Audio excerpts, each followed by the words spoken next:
안녕하십니까. 수요 법회를 시작하겠습니다. 오늘 또 교재 12연기와 위파사나 160쪽입니다.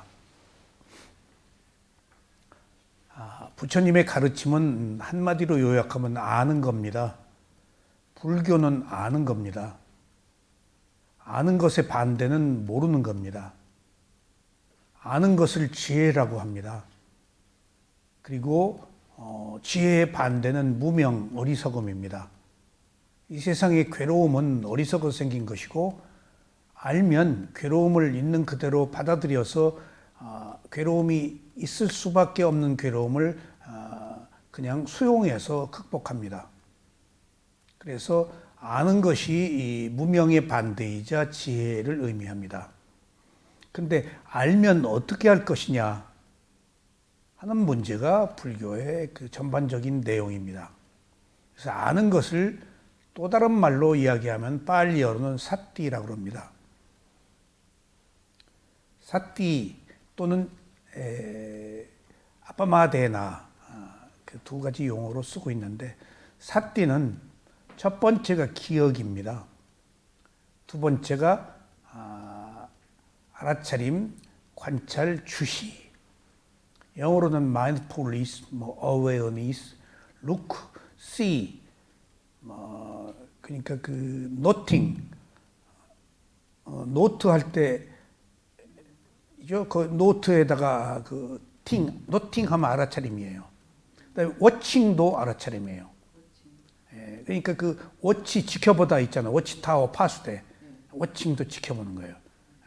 그러니까 노팅을 워칭한다 그렇게 말할 때는 알아차리고 있는 것을 새로 지켜본다라는 것이 마음을 알아차리는 수행에서 하나의 용어예요. 이렇게 그런데 이 사띠를 저는 알아차림이라고 한 이유는, 처음에는 관찰이라고 그랬어요. 거 예수님이 주시 관찰.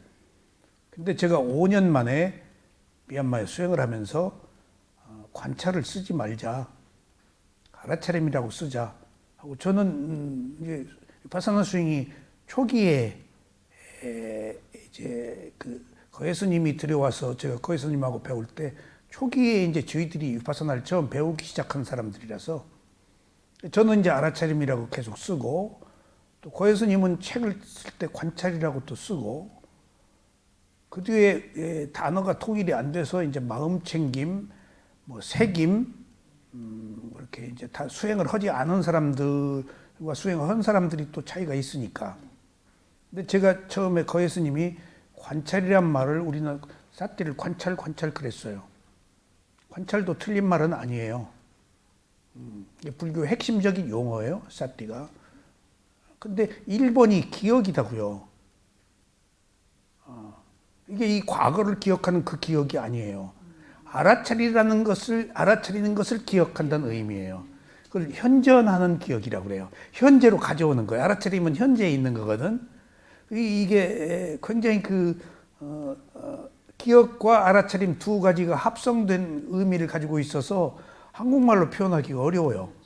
이런 경우에는 이제 빨리어를 미얀마나 스리랑카에서는 번역을 안 해요. 그 어원을 그대로 써요. 띠빠나다 이런 이야기는 열반 그냥 그대로 빨리어대로 써버려요. 뜻이 왜곡되니까. 근데 저는 그 5년 만에 알아차림을 관찰을 알아차림이라고 바꾼 이유는, 지금 상당 부분은 알아차림의 말을 써요. 마음챙김, 주시, 새김, 다양하게 또 사람마다 다 다르게 써요. 근데 한국 사람들이 수행을 하면서 머리가 아픈 것들을 봤어요. 자꾸 상기가 오고, 미얀마에서 수행하면서 5년쯤 됐을 때. 그래서 이게 언어에도 문제가 있어요.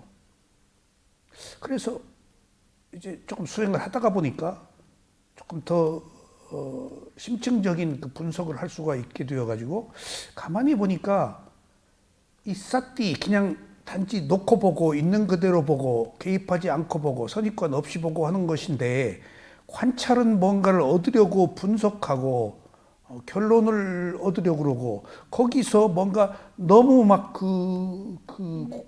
골몰하게 힘을 쓴 거예요. 머리가 아파요. 머리가 아픈 이유가 골몰하게 막 새기고 그리고 또 이렇게 긴장을 하면 어깨 쪽 근육이 당겨가지고 위로 피가 안 올라가요. 자세도 바른 자세여야 돼요. 그래서 결론을 얻으려고 학문적으로 해서는 안 되겠구나. 사띠의 의미가 그냥 놓고 보고 있는 그대로 보고 개입하지 않고 보는 거예요. 독특한 용어예요. 근데 거기다가 알아차림이 너무 어렵기 때문에 알아차리는 것을 기억해서 항상 알아차리라는 의미로 기억이에요. 그러니까 우리가 과거를 기억하는 그 기억하고 달라요. 오온의 상의 의미하고 사띠는 행이에요. 행, 알아차림은. 행의 기억하고 달라요.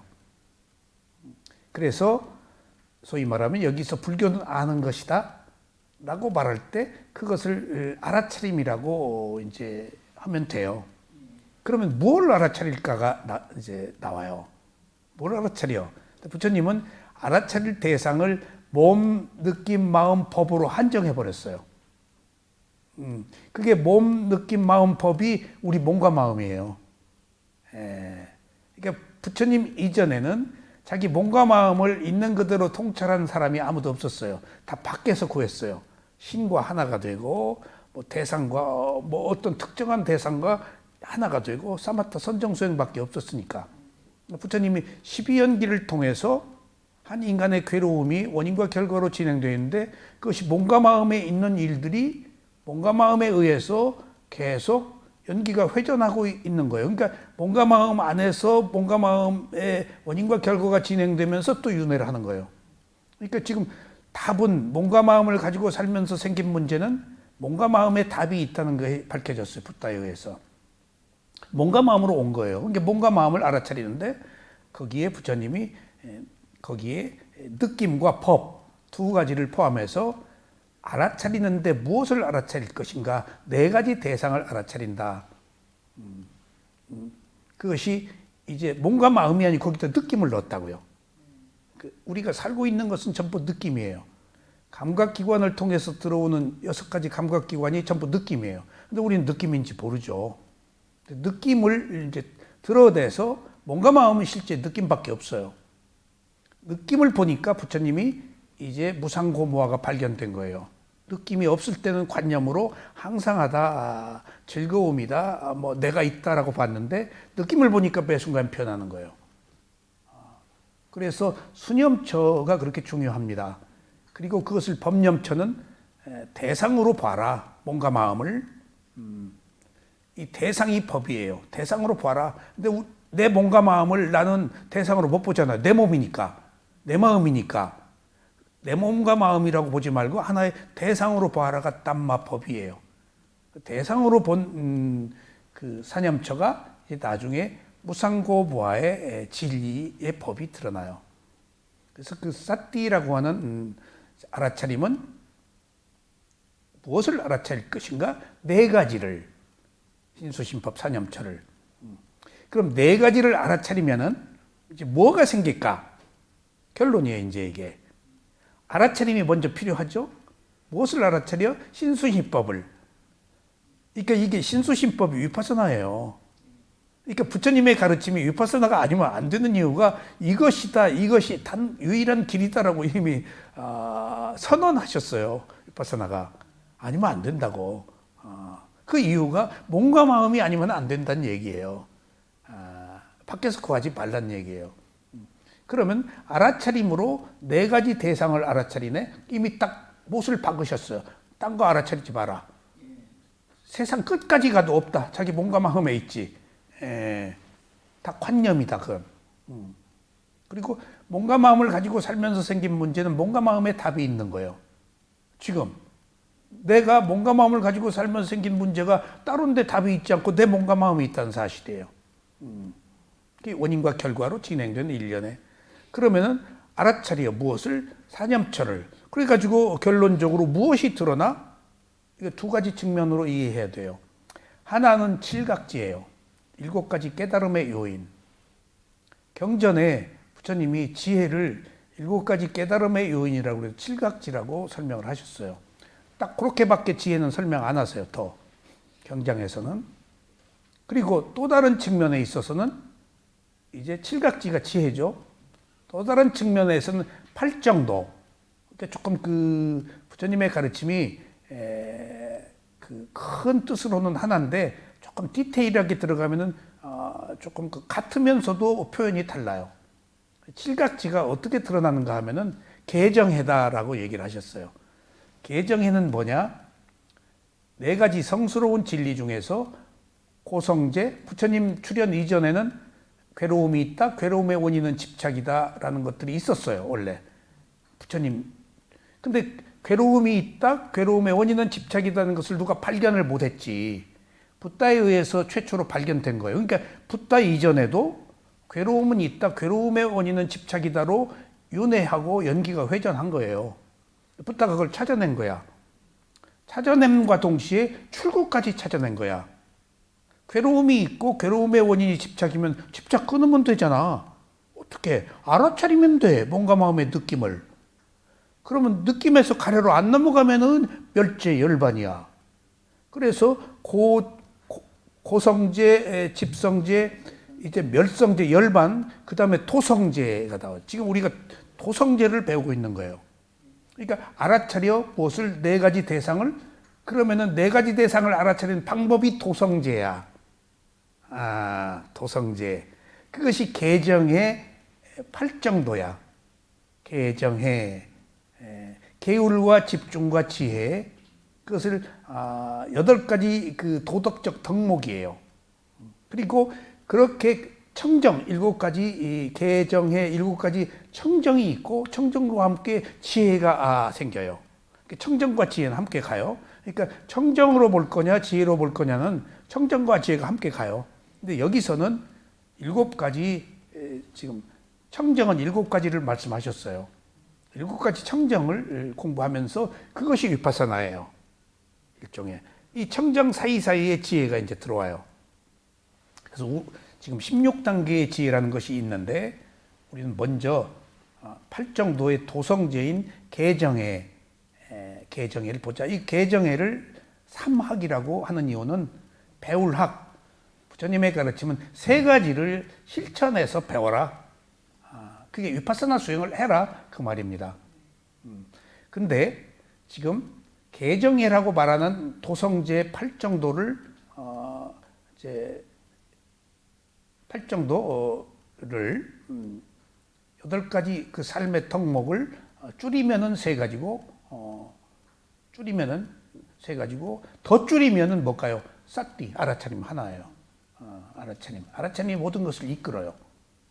그래서 위파사나 수행은 알아차림 하나만 가지고 있으면 되기 때문에 사실은 위파사나 수행에 대한 그 이론적 그 자료들이 얼마 없어요. 그냥 알아차리면 되는 거예요. 근데 다른 그 방대한 경전들은 사마타 선정 수행이 40가지이기 때문에 청정도론 같은 게 그렇게 그 방대한 내용은 선정 수행이 많으니까 그 많은 종류들을 설명하느라고 그렇게 길지. 그 위파사나에서는 사띠 하나만 가지고 있으면 그냥 단계적 과정으로 올라가도록 되어 있어요. 지혜가. 끝까지 알아차리만 하면 돼요.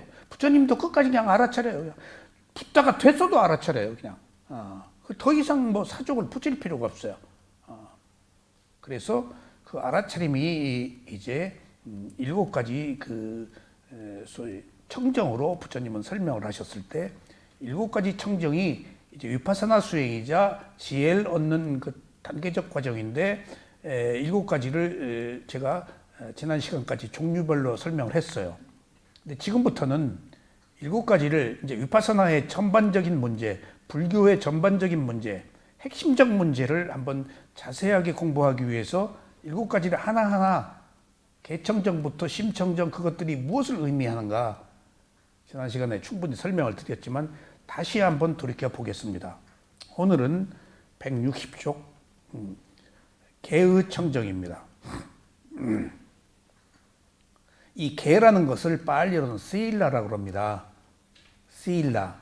우리가 말하는 개는 스일라입니다. 빨리어로. 근데 스일라가 우리말로는 본성, 습관, 도덕 그런 것을 의미합니다. 본성이에요. 우리가 어떤 본성 가지고 있죠? 그 본성이 뭘까요?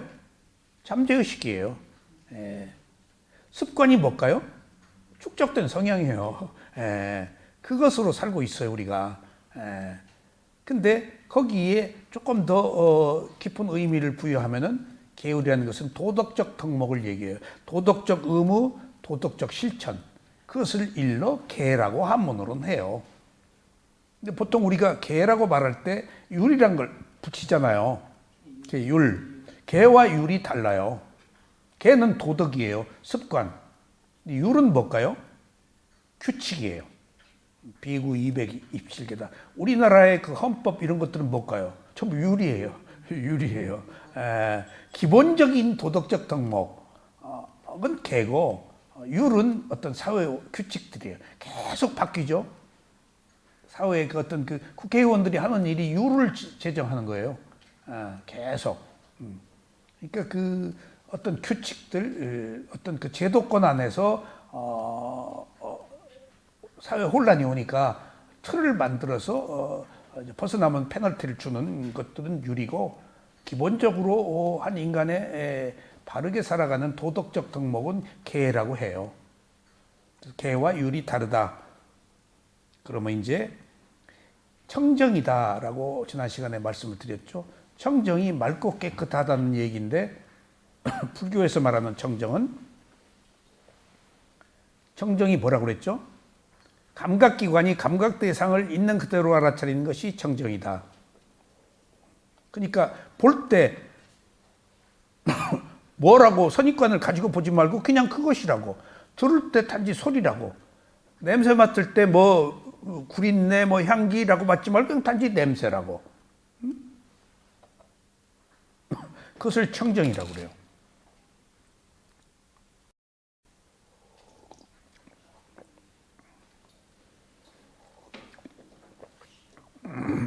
그래서 계청정이라고 말하는 것은 계율의 청정함, 깨끗함. 그래서 이 청정해야 이제 뭔가가 지혜가 납니다. 근데 그것이 우리 감각기관이 감각 대상과 접촉할 때 옳다 그러다라고 하지 않는 것이 청정이다. 우리가 호흡을 할 때, 좌선할 때, 오른발 왼발 할 때 뭔가 선입관 없이 그냥 보잖아요. 그게 청정이에요. 사실은 그 청정이 행복입니다. 행복은 우리가 지금 잘못 이해할 수 있어요. 감각적 욕망을 행복이라고 착각할 수 있어요. 고요함이 행복이에요. 그게 청정이 고요함이에요. 그래서 계율과 청정에 대한 의미를 한번 살펴보았습니다. 자, 계청정은 수행자가 수행을 할 때 제일 먼저 계를 충실히 지키는 것을 말합니다. 계가 청정한 것은 불교에서 말하는 10가지 좋지 않은 일, 불선업을 삼가하는 것입니다. 이러한 불선업을 삼가는 것이 계의 청정입니다. 그러니까 계청정을 하려면 불선업, 불선행을 하지 말아라. 그러니까 불선행이 뭘까? 신구 삼업이에요. 나쁜 행동은 10가지가 있습니다. 몸으로 하는 행동 3가지, 입으로 행하는 것 4가지, 마음으로 행하는 것 3가지입니다. 이것을 신구 삼업이라고 합니다. 여기서 불선업을 삼가하는 것, 이것이 계의 근본 원칙인데, 여기서 불선업, 10가지 불선업을 행하지 말라가 아니고 삼가해라 라는 뜻이 부처님의 가르침입니다. 이게 불교의 가르침은 하지 말아라 절대 그게 아닙니다. 본인이 스스로 선택하도록 되어 있습니다. 이것 해도 좋고 저것 해도 좋고 네가 선택해라. 결과는 네가 받는다. 근데 잘못된 것도 반드시 이거 해서는 안 돼, 지옥 가라고 하지 않으십니다. 왜? 우리는 잘못하고 살기 때문에. 그것들이 불교의 그 도덕적 덕목이자 관용이에요. 지금 흑백 논리로 잘못을 쾌도난마하고 옳다 그르다 하고 문제로 삼으면은 역반응이 일어나요. 어차피 우리는 잘못하고 사는데 그것을 어떻게 잘못을 우리가 수용하고 다음 단계에 잘못하지 않도록 하는 방법에 있어서 부처님은 하나같이 알아차려라 해요. 근데 어떻게 알아차려? 있는 그대로 알아차려요. 그리고 그런 그 잘못된 행위에 대해서 계율 5계다 8계다 해서 부처님 반드시 도둑질을 하지 마라, 간음하지 마라, 생명을 죽이지 말라 하지 않고 삼가해라. 토살하고 살잖아요. 곤충도 죽이잖아요. 진딧물 죽이고 그 육식 하고 있잖아요. 우리도. 근데 그러면은 우리가 살기 위해서 초식 동물이 아니고 우리는 잡식인데 그러면 고기 잡는 사람들 다 뭐 나쁜 사람, 그건 그 사회 구성 요원으로서 흑백논리로서 극단으로 가는 거예요. 극단으로 가면은 지금 깨달음을 얻을 수가 없어요. 지금 깨달음 때문에 그러는 거예요. 지금 흑백논리로 따지지 않는 게. 깨달음을 얻기 위해서는 관용이 있어야 되는데 그것은 잘못한 거에 대해서도 관대해야 돼요. 왜냐 하면은 그 순간 그 사람이 원인과 결과로 그렇게 잘못할 수밖에 없었던 어떤 조건들이 있었다고요. 근데 결과만 놓고 너 죽일 놈 해버리면은 그 사람에 대해서 완전한 평가가 이루어지지 않는 거예요. 어쩔 수 없어서 그런 습성으로. 근데 그렇지 않을 가능성과 그럴 가능성을 함께 가지고 있는 거예요. 나쁜 짓만 한 게 아니거든요. 좋은 짓도 하거든요. 근데 그것을 옳다 그러다 흑백 논리로 지금 따지지 않는 게 부처님의 가르침이에요. 그러니까 부처님이 여기 지금 이제 뒤에 잘못된 견해 사견이 나옵니다. 내가 있다. 뭐 이 세상은 영원하다. 뭐 이 세상은 끝이다. 라고 얘기하는 사람들에 대해서도 너 그렇게 얘기하지 마라. 너 그럼 지옥 가. 라고 하지 않고 부처님의 경우는 그런 잘못된 견해를 얘기할 때 뭐라고 그러시는가 하면은 뭐라고 그러실까요? 내가 어떤 견해를 가지고 있죠? 그럼 그 견해를 깨기 위해서 부처님은 틀렸다 하지 않고 뭐라고 그럴까요? 항상 한 거 없다. 무상하다 변한다. 꼭 무상을 얘기를 하세요. 항상 하지 않다. 이게 굉장히 중요한 메시지예요. 불교에. 부처님이 어떤 분인지 우리 잘 몰라요. 지금 우리들에게 밝혀진 부처님은 옳은 얘기만 하시는 것 같이 생각되지만 옳은 얘기를 하시는 그 표현 방법이 전혀 달라요. 우리하고. 그리고 지혜도 확 몇 단계 그냥 꿰뚫는 지혜 주지 않으세요. 그 사람이 알 수 있는 한 스텝 높여서 얘기해 주세요. 한 스텝. 엉뚱한 얘기 해봐요. 소용없어. 여기 인터뷰할 때 핵심적인 얘기하면 받아들인 사람도 있고 못 받아들인 사람도 있는데 받아들인 사람은 그 수준에 이른 사람, 못 받아들인 사람은 아직 이르지 못한 사람이에요. 그러니까 저는 부처님 같이 그런 그 지혜가 없기 때문에 그냥 일관되게 좋은 것만 얘기하는데 좋은 것만 얘기한다고 누가 받아들여요? 아직 수준이 안 돼서 못 받아들여요. 그러니까 저는 모든 어떤 상담을 업으로 딱 보는데 그 사람한테 업이요 그러면 뺨 맞죠. 고통에 빠진 사람한테 당신 그 업이요 받아 싸라는 얘기 아니에요. 지금 예를 들면 받아 싸다는 얘기가 받아들이라는 얘기거든. 어쩔 수 없으니까. 근데 그 사람이 발광 뛰지. 그러니까 이게 안 되는 거예요. 지금 이렇게 그런 후유증 때문에 부처님은 한 스텝을 높여줘요. 계속 경전에 그런 게 나와요. 근데 우리는 몰라요. 그걸 부처님이 얘기하시는 것을 천천히 들어보면 아유 왜 조금 더 센 얘기 좋은 얘기 해주시지. 예를 들면은 어떤 그 구도자가 수행을 하면서 부처님을 뵙기를 간절히 원해요. 근데 부처님을 뵙기가 어려우니까 부처님 아니면 사리불존자라도 뵙기를 간절히 원해요. 사리불존자가 그 얘기를 듣고 갔어요. 가서 죽기 전에 수행 방법을 가르쳐줘요. 그리고 이제 부처님과 함께 있으니까 사리불존자는 오랫동안 그 사원을 떠나지 않으셨어요. 그래서 그 사람들이 싫어했어요. 사리부를. 왜냐하면 잔소리하고 딴 데 부처님 딴 데 가는데 딴 데 가지도 않고 좌장처럼 이제 그런 집단에 그런 사람들이 있지 않겠어요? 그리고 와서 보고를 해요. 그러니까 부처님이 사리불한테 그 사람이 이제 보신 거예요. 천안통으로. 그 사람이 위파사나 수행을 배워줬으면 아라한이 될 수 있었어요. 근데 선정 가르쳐 준 거예요. 최고의 지혜를 가진 사리불 존자도 그 사람이 지금 아라한이 될 수 있는데 지금 아라한이 못 되고 선정 수행을 해가지고 천상에 가도록 했어요. 그러니까 부처님이 그거 딱 보시고 얘기를 해주세요. 그 사람이 아라한이 될 수 있었다. 근데 위파사나 얘기를 안 해주고 선정 얘기를 해준 거예요. 사마타. 그러니까 사람이라는 게 이게 모르는 거예요, 이게.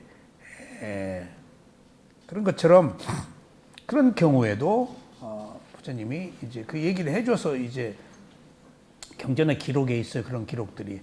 그래서 여기서 계율이라는 것은 삼가하는 것이다. 삼가하는 것은 가까이 하지 말라. 그런 뜻이고 멀리 해라. 또 피해라. 그런 의미예요. 불교에서 그 오계라는 것이 살생을 하지 말아라가 아니고 살생을 삼가해라. 피하라. 멀리 해라. 가까이 하지 말아라. 그러니까 그런 경우에도 저쪽에서 이제 어떤 경전 내용이 여자가 문제였어요. 그러니까 저쪽에서 여자가 걸어와. 그럼 이제 질문들을 해요. 이런 때 어떻게 합니까? 그러면 쳐다보지 말아라. 가까이 와서 이제 뭐라고 하면은 말을 걸지 말아라. 그리고 더 접근하면 도망가라. 피해라.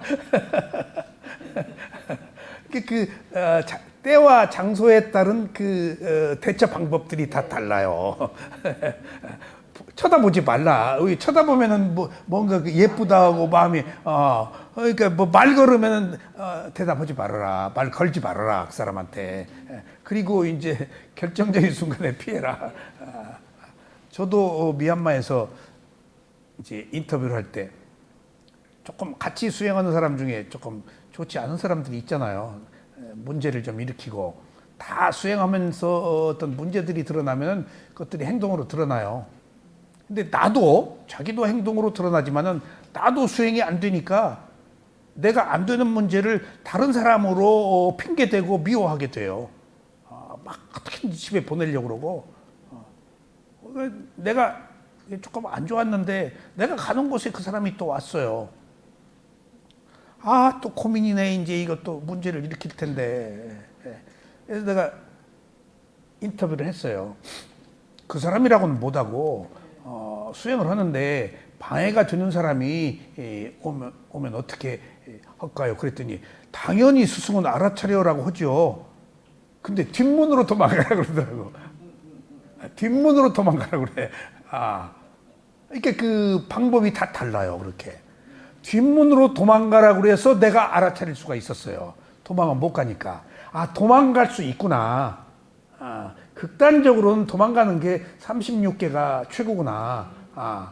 그러면 나중에 도망가더라도 우선은 지금 당장 못 도망가니까 여기서 배워야 될 게 있으니까 내가 얼마나 지금 4년 동안 가기를 원해가지고 5년 만에 거기를 갔는데 마음 보는 수행처로 그것도 그러니까 도망갈 수 있어? 좋아. 그럼 우선 알아차리자 하고 거기서 해결했어요. 그러니까 그런 그 내용들이 경전에 자세하게 몇 가지 방법들이 다 나와요. 어떻게? 그러니까 한 가지가 아니에요. 여기서 삼가한다는 이야기는 그런 의미에서 다양한 대처 방법이 있다. 획일적이지 않다. 꼭 이해하십시오. 그래서 신구 삼업인데 먼저 몸으로 행하는 신업은 세 가지가 있습니다. 5개죠. 살아있는 생명을 죽이지 않는 행위. 자, 살생입니다. 살생. 자, 살생은 계율에서 가장 큰 문제인데 177쪽 한번 보시죠. 지난 시간에 살짝 했습니다. 제가 주해를 달았는데 개청정, 개의 청정은 시일라 위스티, 계율은 지켜서 얻어지는 청정이다. 계율을 지키면 탐욕, 성냄, 어리석음의 모든 번뇌를 빼버린다. 첫째, 사견이 있는 사람의 번뇌를 빼버린다. 번뇌라는 것이 탐진치예요. 둘째, 거친 번뇌를 빼버린다. 미세한 번뇌를 빼버린다.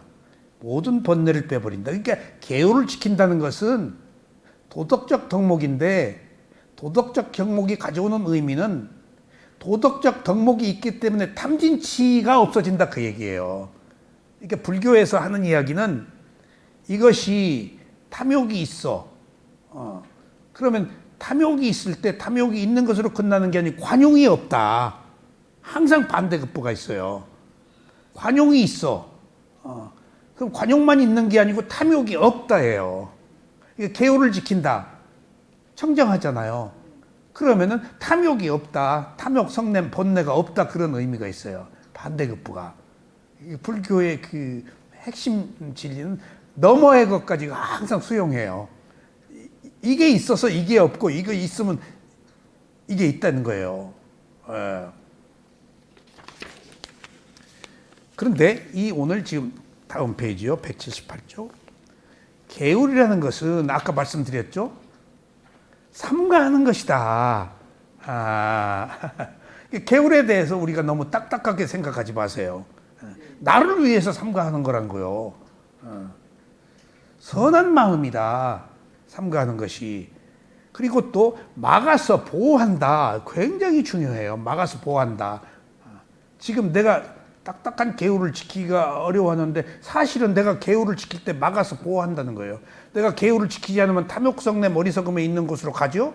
그럼 위험이 있어요. 저기 제가 운수회사를 했었는데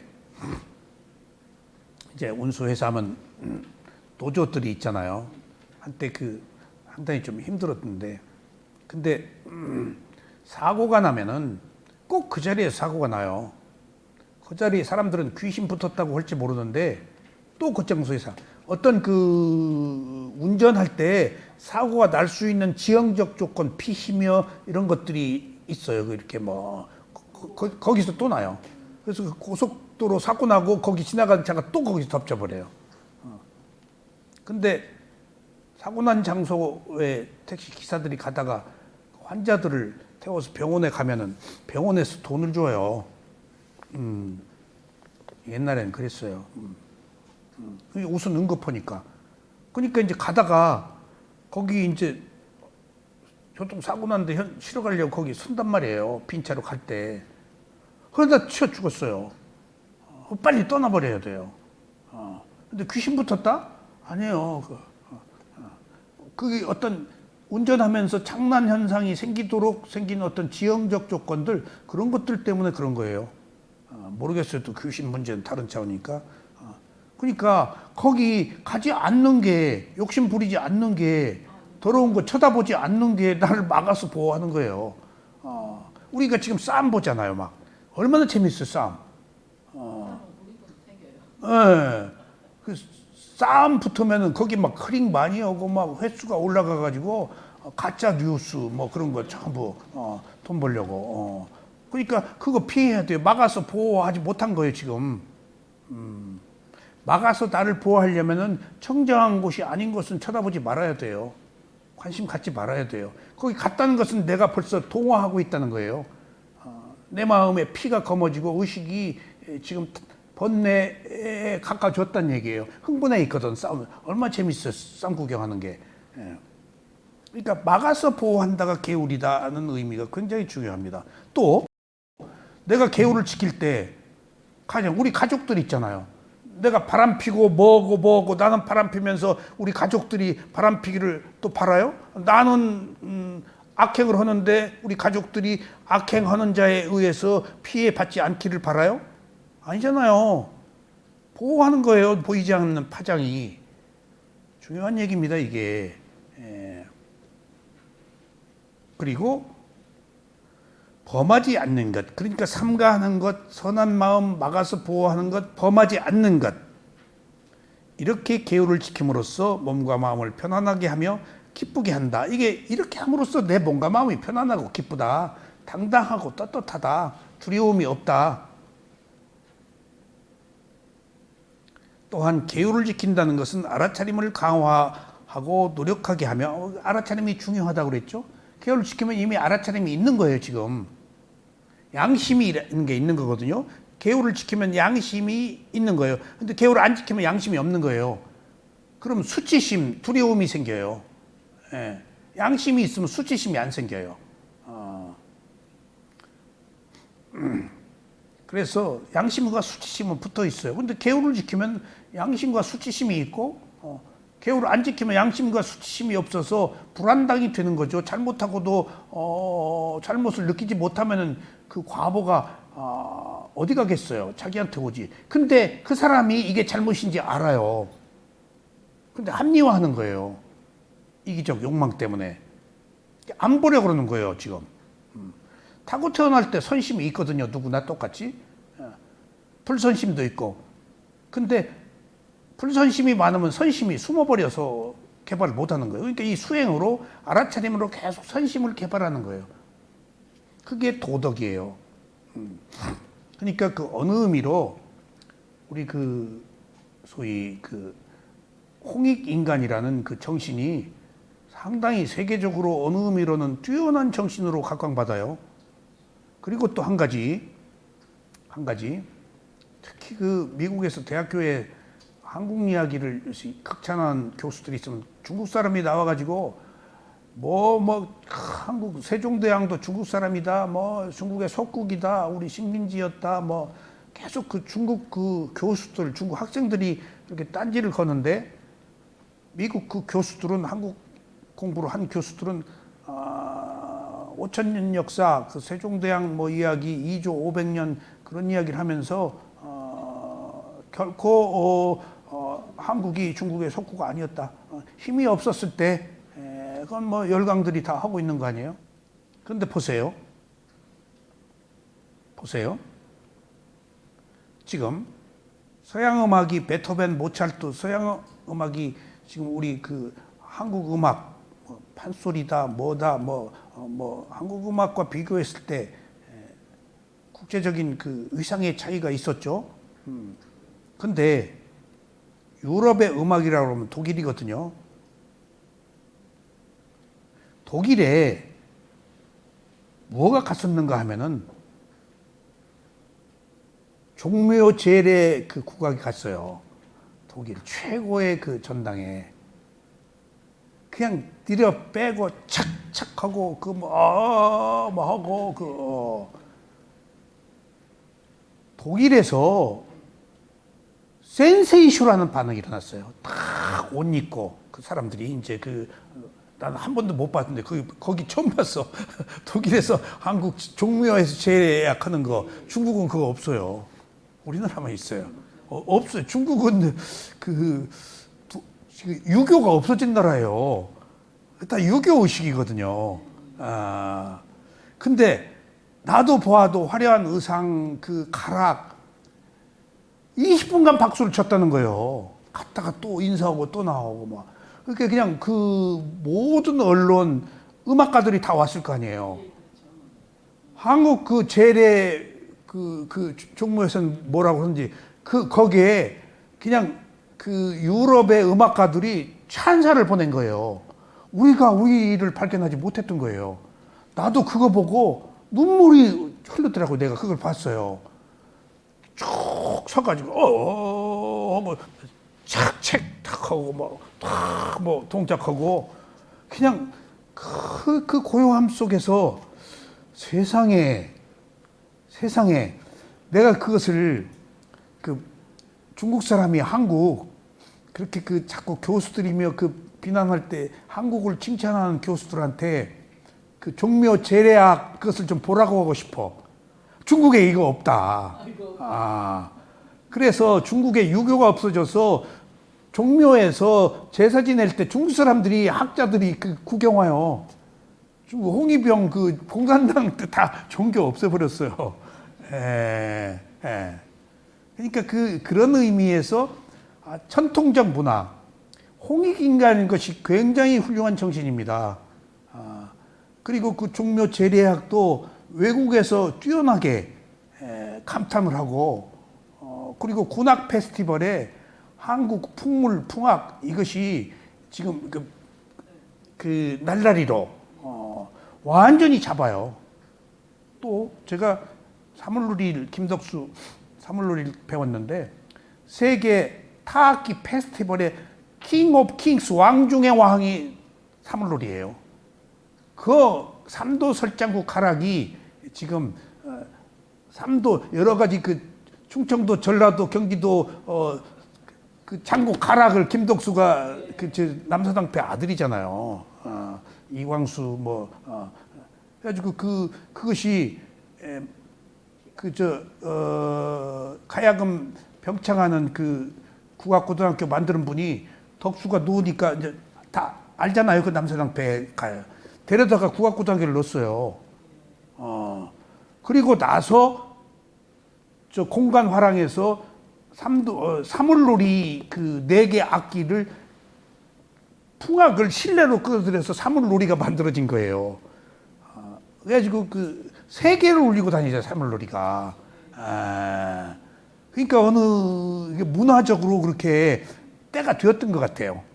문화적으로. 다 그 가락이 한국만이 가지고 있는 독특한 가락이거든요.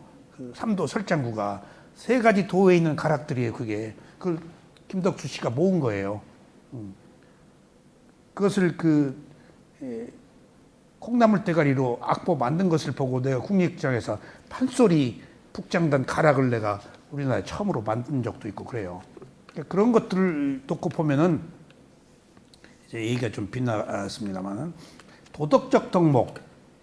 그러니까 마음이 청정하면은 그런 그 찬란한 문화들이 고요함들이 그렇게 꽃피운다고요. 그 사악한 마음에 그런 게 나오겠어요? 지금 우리가 바야흐로 왜 도덕을 지켜야 하는가? 그것들이 나를 막아서 보호하고 창의력을 갖고 나를 즐겁게 하고 두려움이 없게 하고 한다는 얘기예요. 그래서 이렇게 알아차림을 강화하고 계율을 지키면 알아차림을 강화하는 거예요. 그 순간 계율을 지키는 순간에 알아차림이 벌써 있는 거예요. 집중력을 키우게 하고 지혜가 생기게 한다. 계율을 지키면은. 그리고 집착을 끊게 하고 사성제의 진리를 알게 한다. 이거 계율이 앞에서 선행되지 않으면 안 된다는 이유가 거기 있어요. 지계가 이제 지계 계율을 지키는 것을 지계라고 그래요. 지계가 부족한 사람의 이익은 큰 재산을 모으게 하고, 좋은 얘기입니다. 제가 주석서에 있는 걸 지금 따다가 여기다가 말씀드렸어요. 큰 재산을 모은다. 계율을 안 지키면 가다가 세무조사 맞아가지고 부도나고 풍지박산돼. 뭔가 그래도 지켜야 돼. 사회 환원하고 재산을 모으게 하고. 그러니까 도둑질하고 뭐하고 하면 얼마 몇 조금 못 가. 그나마 돈을 모았던 사람들은 그나마 괜찮은 사람들이었어요. 좋은 소문이 널리 퍼지게 하고 계율을 지키는 사람. 어느 곳에서나 두려움 없이 밝은 얼굴을 할 수가 있고, 이렇게 쫄을 필요가 없어. 임종시 허둥대지 않고, 임종시 허둥대지 않으면 좋은 곳으로 가겠죠. 임종시 헛소리하고 마지막 마음이 다음 생을 결정하니까. 기쁜 마음으로 임종을 맞이할 수 있으며 죽은 뒤에 선업을 쌓은 사람들이 가는 곳이나 행복한 곳에 태어나게 됩니다. 선업을 이게 욕계, 색계, 무색계 가거나 인간으로 태어나서 좋은 지위나 그 자기가 한 만큼의 과보를 받겠죠. 계율의 가장 큰 이익은 계율이 죽을 때 가지고 가는 재산이라는 점입니다. 죽을 때 못 가지고 가잖아요. 계율을 가지고 가요. 어떻게 지켰냐? 계율이 업이니까 그거 하나 가지고 가요. 계율을 가지고 가요. 그러니까 우리가 죽을 때 가지고 가는 게 지금 진짜 재산이에요. 그런 의미에서 계청정은 우리 기본을 이루는 삶에 있어서 가장 중요한 덕목이다. 일종의 뼈와 같은 거예요. 자, 그래서 살아있는 생명을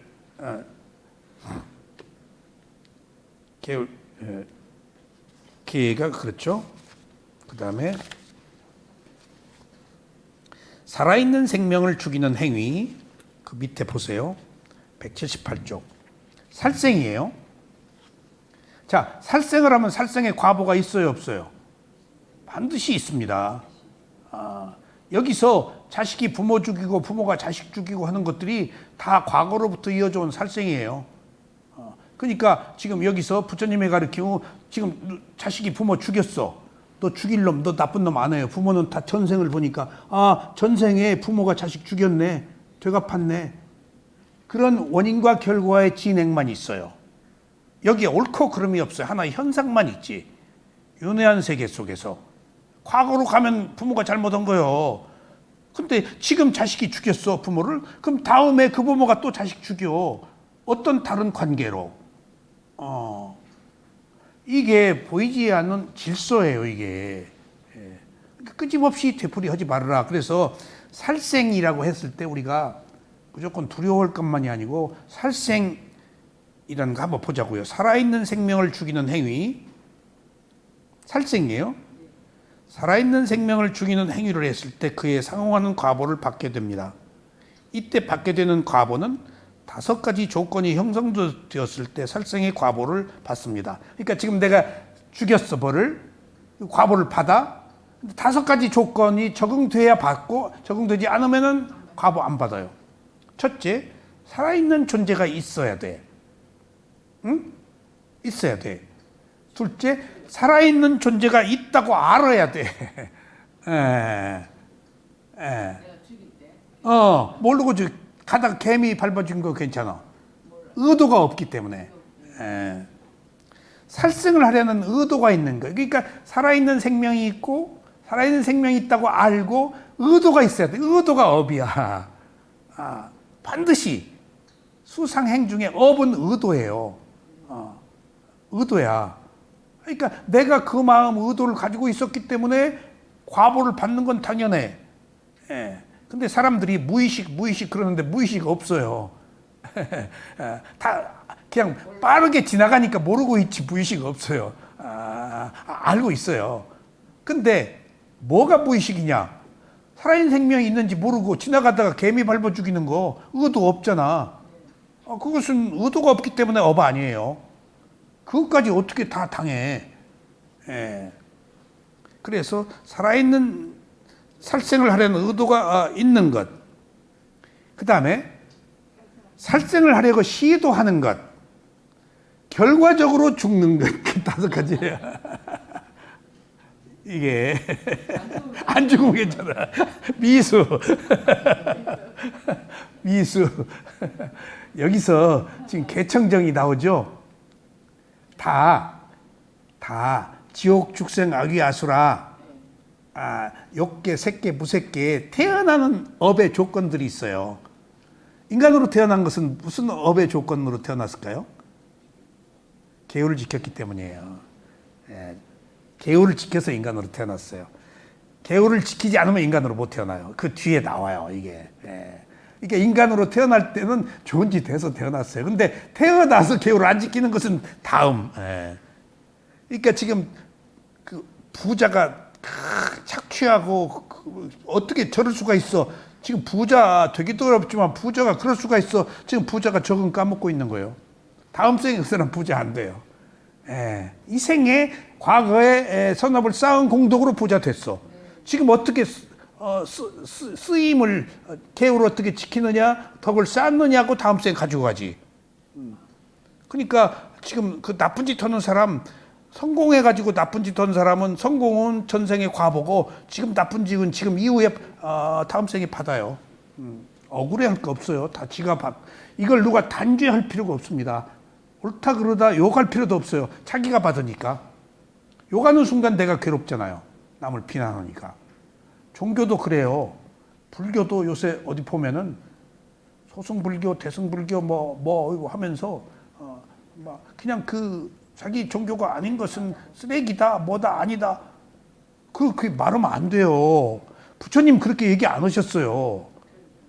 나쁘다고 얘기 안 하셨어요. 그 사람의 프로세스 과정이야. 그 사람의 업이야.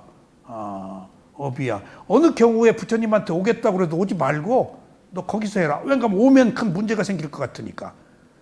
그리고 그 인도는 가장 큰 부자들이 자이나교 믿는 사람들이거든요. 농사를 못 지켜요. 장사만 하게 해요. 살생 때문에.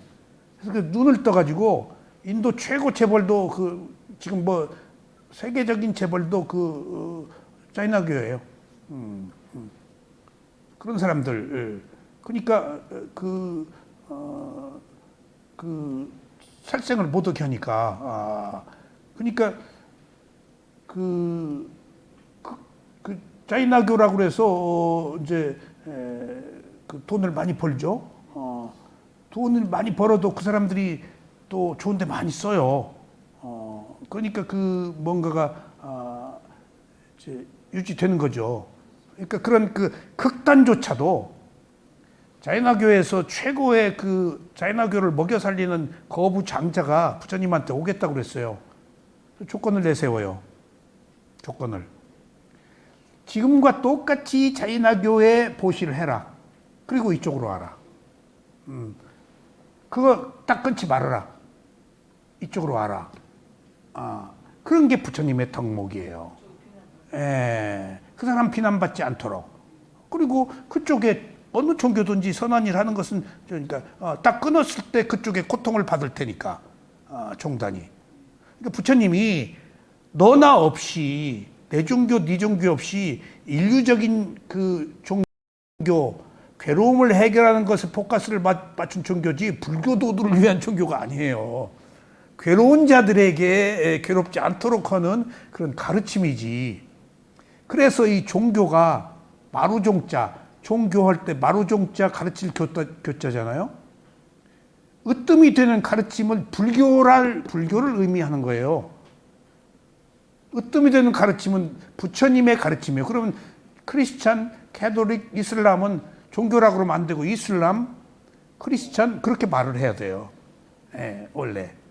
종교란 말은 부처님의 가르침, 뛰어난 가르침이다. 그러니까 모든 종파의 어떤 편가름을 없애고 그런 걸 뛰어넘은 분이에요, 부처님은. 그러니까 종교요. 종교. 마루종자잖아요. 으뜸이 되는 가르침이다. 근데 종교가 배척하잖아요. 역기능과 순기능이 있잖아요. 그래서 부처님도 5불씩 처음에 안 했는데 5불씩 한 거, 저녁에 탁발 나갔는데 못 나가게 한 거, 그런 거 전부 나중에 개울이 살면서 생긴 문제들이 있어서 만들어진 거예요. 오후에도 탁발을 했어요. 근데 오후에 이제 저녁 무렵 돼서 사리불존자가 탁발 나갔어요. 조금 으슥으슥할 때. 부잣집 앞에 이제 갔는데 부잣집 하녀가 구정물을 밖에다가 휙 찧었는데 사리불한테 확 끼얹은 거예요. 그리고 나서 사리불은 안 놀랄 줄 알아 하니까 그냥 시녀가 놀란 거예요. 귀신이 밤중에 이놈의 귀신 같은 놈은 죽놈이 밤중에 바보 들어다닌다고. 그래서 밤에 탁발을 끊었어요. 그렇게 다 불교 개울은 어떤 도덕적 덕목으로 상호 소통하면서 만들어진 것들이 이게 차례 걸칙도 그리고 사철 그렇게 전법을 다니고 했는데 이제 우기 때 몇백 명이 비구들이 이제 많잖아요. 몇백 명이 길을 다니면은 길이 없어지고 그러면 벌레들이 막 있는데 벌레들을 밟아 죽여요. 그러니까 이제 자이나교들이 비구들과 저 놈들은 살생만 한다. 비구들이 간 자리에 벌레들이 많이 죽어 있다. 해서 우왕거가 생긴 거예요. 부처님이 받아들인 거예요, 그것을. 그러니까 부처님이 살생하지 말라고 그러고 탁발 나가서 고기 주면 고기 드셨잖아요. 이제 그런 문제들이 있습니다. 그래서 살아있는 생명의 비중에 따라 살생의 과보도 다릅니다. 그러니까 그 벌레다. 근데 몸이 큰 짐승, 지혜가 있는 짐승에 따라서 과보가 다르다. 그러니까 여기 지나가는 행인 아무나 따귀 때리는 것하고 대통령 따귀 때리는 것은 열몇 가지 죄목이 들어갈 거예요. 대통령 국가 내론 음모죄에 무슨 그 빨갱이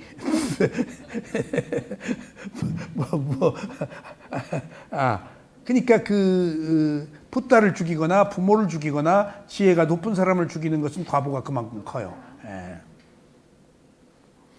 그래서 선한 사람이나 큰 스승이나 부모를 살생했을 때 악한 사람을 살생한 것보다 더 큰 과보를 받습니다. 그러니까 다 우리가 합당히 이해가 되죠? 경중의 문제에 있어서. 이게 질서예요. 불교는 이런 질서를 존중하는 거예요. 또한 작은 동물보다 큰 동물을 살생했을 때 그 과보가 더 큽니다. 살생을 한 과보로 받는 것은 수명이 짧고 병이 많으며 사랑하는 사람과 헤어지게 되고 항상 슬프고 항상 두려움 속에 살게 됩니다. 이는 모두 죽음을 당한 상대가 겪은 그대로의 마음이 자신에게 과보로 나타나는 것입니다. 그렇죠? 그 다음에 바로 그 밑에 봅시다. 주지한 물건을 훔치는 행위는 어떤 장소에 놓여 있는 것이라도 자신의 물건이 아니면은 손을 대지 않는 것을 말합니다. 여기서 5개 중에 도둑질 하지 말라가 아니고요. 주지 않는 것을 갖지 말라는 얘기예요. 근데 미얀마에서는 뭐 땅에 떨어져 있으면 안 주워요. 안 주워요. 그냥 그래서 스님들이 반드시 주는 의식과 받는 의식을 하고 받지 주는 의식 받는 의식이 없으면 안 해요. 그리고 음식은 직접 손대지 않아요. 쟁반에 손대지. 돈도 손대지 않아요. 그렇지 않은 다른 물품은 이렇게 손대요. 이렇게 주고받는. 그럼 반드시 주고받죠? 거기에 반드시 주는 사람에게 축원을 해줘요. 이 보시 공덕으로 도과를 성취하십시오라고. 그리고 끝나요. 그게 중요해요. 주는 의식과 받는 의식을 행하면은 주고받음이 끝나버려요. 이 축원을 해줬기 때문에. 그러니까 주고 나서 비쿠트를 주고 나서 이제 조정할 필요가 없어요. 바랄 필요가 없어요. 내가 뭐 주었는데 기대할 필요가 없어요. 주고받는 게 끝내야 돼요.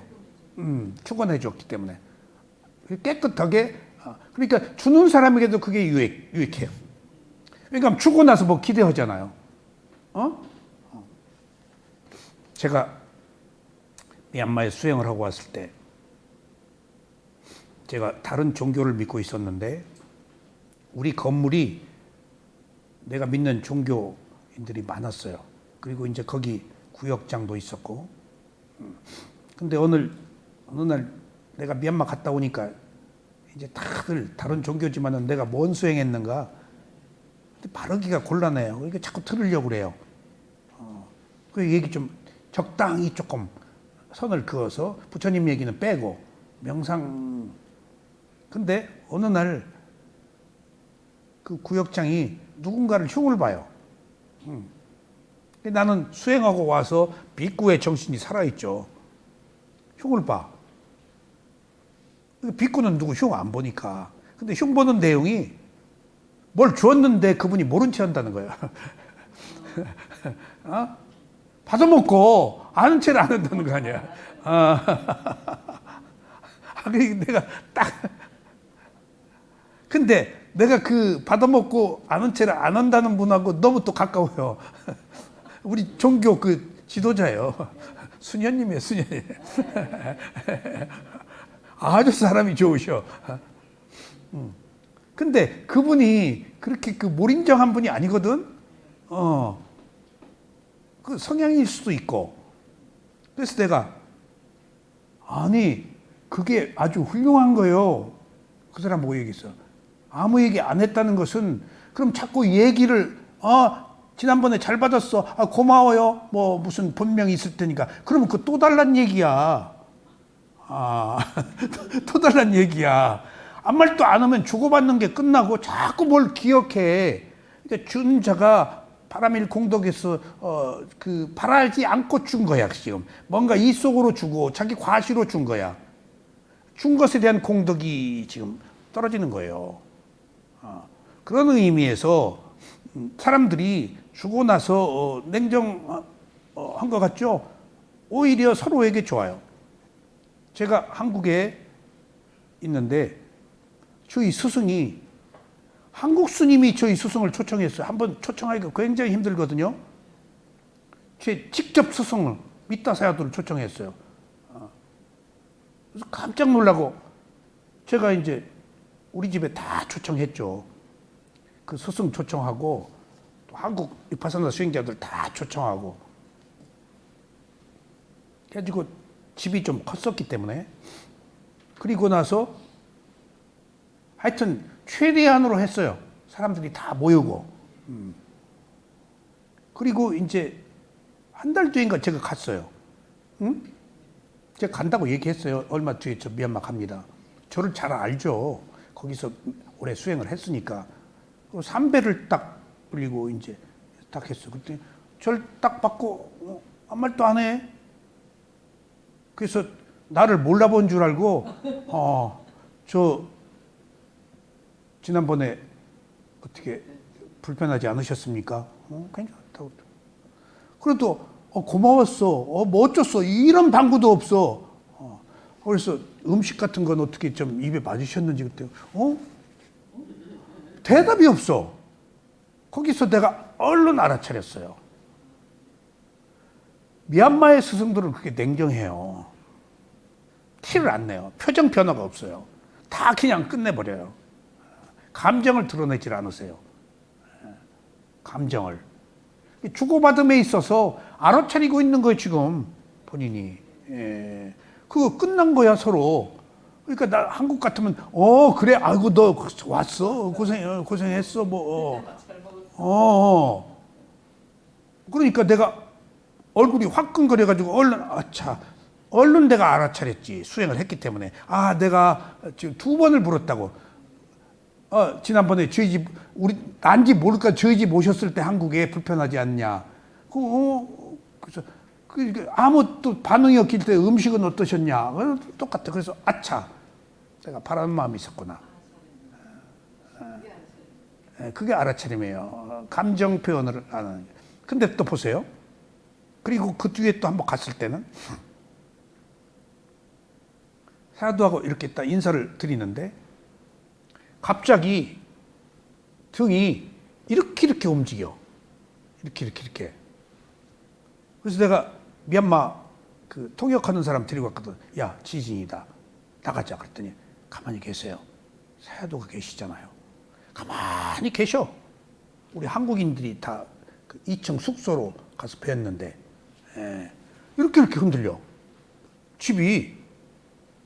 그때 미얀마 지진이 일어나서 몇십 킬로 바닷물이 몇십 킬로 해가지고 몇십 킬로 밖에 시체들이 딴 마을에 떠밀려 갔다고 그래서 몇십만 명 돌아올 때 애먹었어요. 그 이튿날 비행기 스케줄이 막 엉망이어가지고 복잡하대. 그 방콕 항구에서 그 일대 지진이 일어나가지고 그러니까 가만히 계셔. 그래서 가자. 그랬더니 사야도가 계신데 가만히 계세요. 근데 가만히 계셔. 지진 났는데 근데 이게 집이 이렇게 왔다 갔다 이게 그 등이 왔다 갔다 하는 게 그리고 나서 이제 멈추더라고. 그래서 얼른 삼배하고 아이고 식은땀이 그런 위기가 나 그런 지진 처음 봤어. 다행히 미얀마가 모래 땅이라서 엄청난 피해 있었지만 집이 무너지진 않았다 그래. 무너진 것도 많이 있었겠지. 근데 밖에 나를 아는 사람들, 한국인들이 큰 스승한테 다 올라가서 칭견으로 간 것을 사람들이 봤다고. 사람들이 다 모여 있어, 우리 때문에. 어떻게 될까 봐서 밖에. 그래서 합장하고 그러고 왔죠. 그러니까 소위 말하면은 우리들이 그 성자들이나 수행한 사람들의 면면을 우리가 이해 못할 수도 있죠. 냉정하다라고 하는데 냉정이 아니고 알아차리고 있는 거예요. 분리해서 보고 있는 거예요. 그러니까 우리 시각으로 법을 보시면 안 돼요.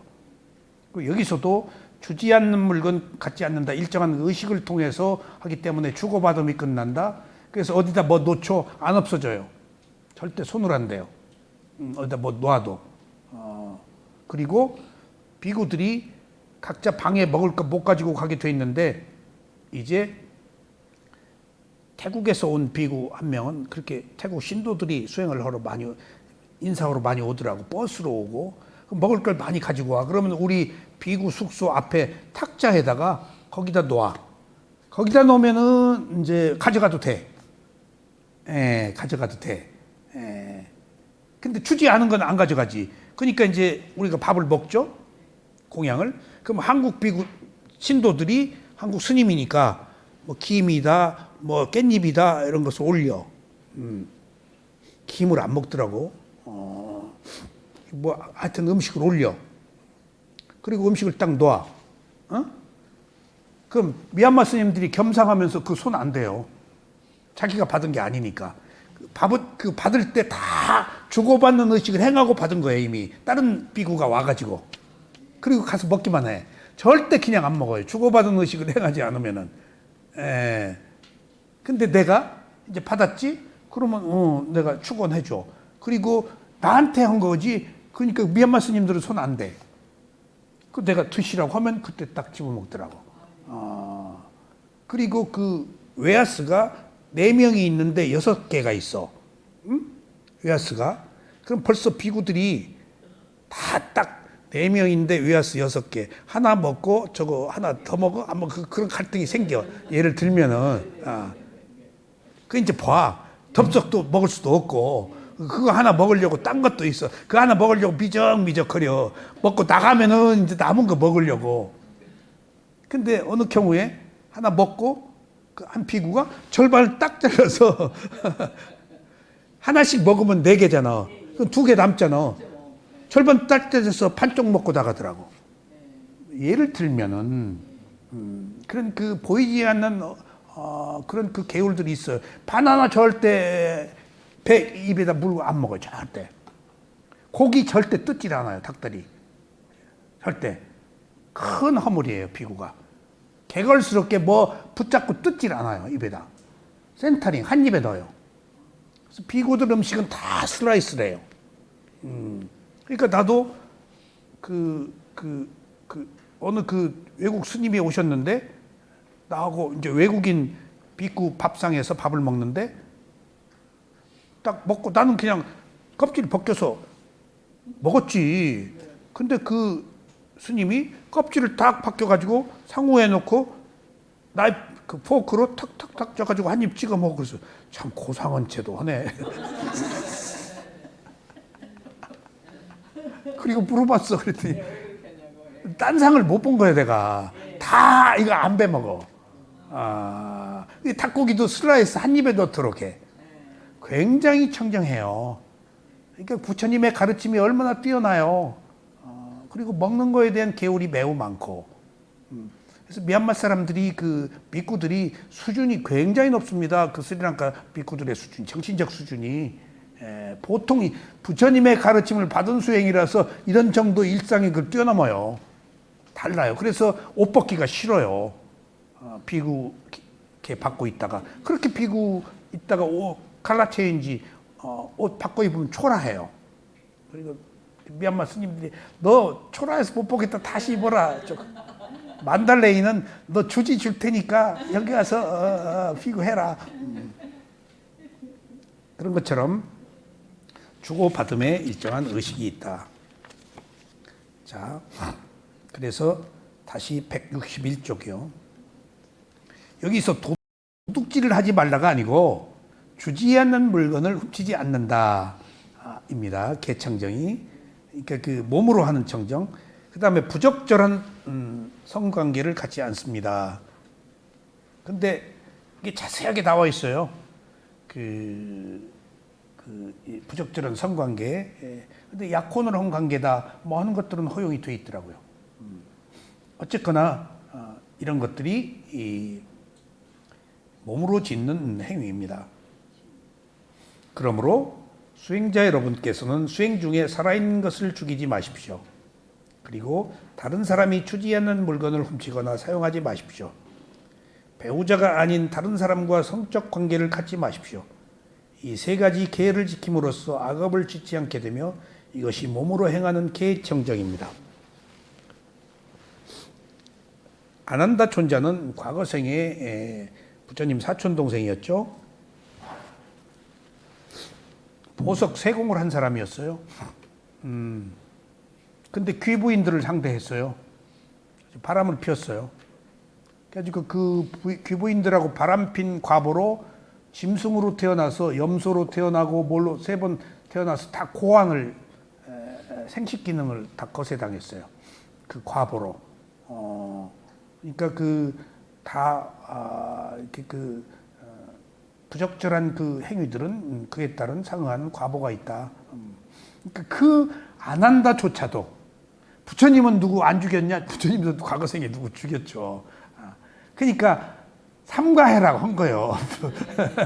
삼가해, 멀리해라. 안 할 수가 없으니까 어리석게 태어났기 때문에 이게 그 불교의 포용력, 관용이에요. 시간이 얼마나 됐나요?